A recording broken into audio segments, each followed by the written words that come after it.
In the global picture this morning, security and geopolitics are driving the agenda, with flow-on risks for trade, energy and technology supply chains. The U.S. military says 11 people were killed in multiple strikes on alleged drug smuggling boats in the Eastern Pacific and Caribbean. The BBC notes these operations have killed more than 130 people since September, reflecting an intensifying campaign that Washington links to narcotics trafficking. In the Indo-Pacific, Donald Trump has hinted a decision is coming soon on whether the U.S. will send weapons to Taiwan, despite China's President Xi Jinping warning against it. Any move here would be closely watched for escalation risk and for implications for regional defense planning and advanced technology cooperation. In Europe, Al Jazeera reports a deadly explosion at a Russian military site near St. Petersburg, with Russian media reporting at least 3 deaths after a blast and collapse at a military police facility in Svertlovo. Separately, Ukraine's demographic strain is in focus.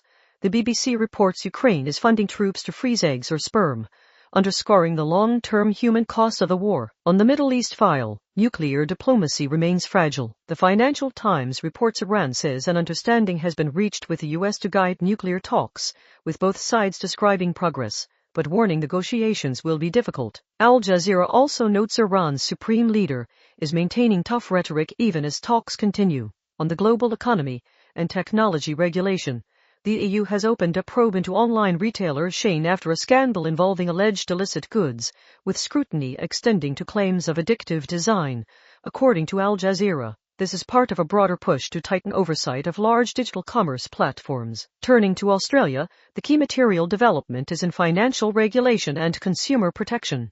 ASIC has announced a review into lead generators that push people to switch superannuation, investigating whether these operators are meeting legal obligations when steering consumers toward less regulated investment schemes. This is significant for the super sector and for the integrity of advice and marketing practices around retirement savings. In national security and law enforcement, SBS reports a suppression order has been lifted on the name of a man charged over an alleged Invasion Day bombing in Perth. The 32-year-old Liam Alexander Hall faces multiple charges including terrorism-related offenses. In politics and economic management, The Conversation reports opposition leader Angus Taylor has appointed Tim Wilson as part of a new-look Liberal economic team, positioning Wilson to go head-to-head with Treasurer Jim Chalmers. It's an early signal of how the opposition wants to prosecute the economic argument and sharpen its frontbench profile. On social policy and institutions, a landmark study reported by SBS and analysed by The Conversation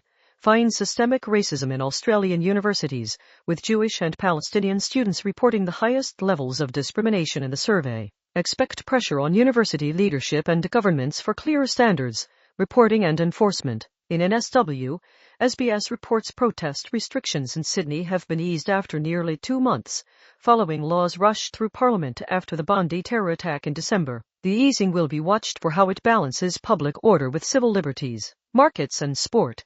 There's no specific Australian share market move in the material provided, but there is a notable sporting development. Australia has been knocked out of the T20 World Cup after a rain-affected result involving Zimbabwe, and Ireland left Australia unable to catch Zimbabwe on points, as reported by ABC and the SMH. Finally, in the U.S., civil rights leader Jesse Jackson has died aged 84, with ABC, the BBC and the Financial Times reflecting on his legacy as a major figure in American politics and civil rights.